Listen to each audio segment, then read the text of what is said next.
Yes, ready. 90 watts per minute. Start. अध्यक्ष जी, किसी भी देश की विदेश नीति अपने में कोई स्वतंत्र नीति नहीं होती है, वरन वह किसी देश की आंतरिक नीति को स्पष्ट करती है। उदाहरण के लिए हम अमेरिका को ले सकते हैं।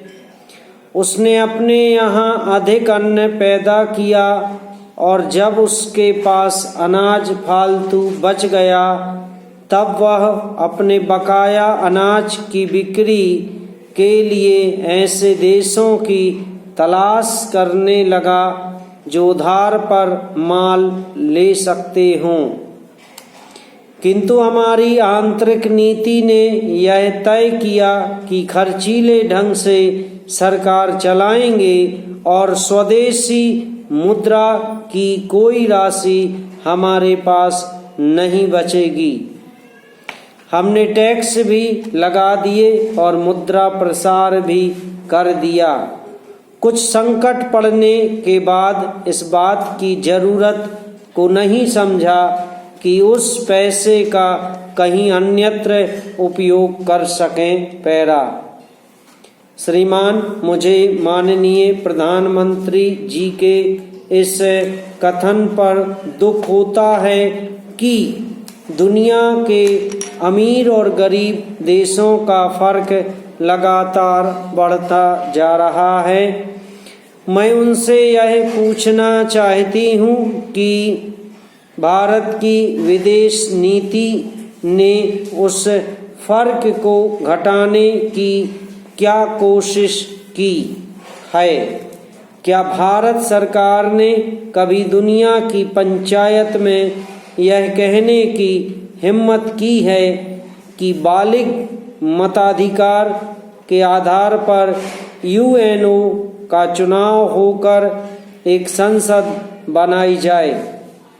और क्या आप में यह देखने की हिम्मत है कि फौज के हिसाब से कर लगाकर एक विकास का खाता खोल दिया जाए? जो देश विकसित हैं उनके मजदूरों का 1 घंटा हमारे देश के मजदूरों के 100 घंटों के बराबर माना जाता है, क्योंकि उनके पास साधन हैं। इसीलिए यह अंतर और भी बढ़ता चला जा रहा है। किसी देश के अंदर आंतरिक नीति में अमीरी और गरीबी का अंतर बढ़ता चला जा रहा है और वह दुनिया के देशों में विद्यमान अमीरी और गरीबी के इस अभिशाप को खत्म करेगा। यह समझ में आने वाली बात नहीं है। पैरा। अब मैं आपका ध्यान एक और बात की ओर दिलाना चाहती हूँ।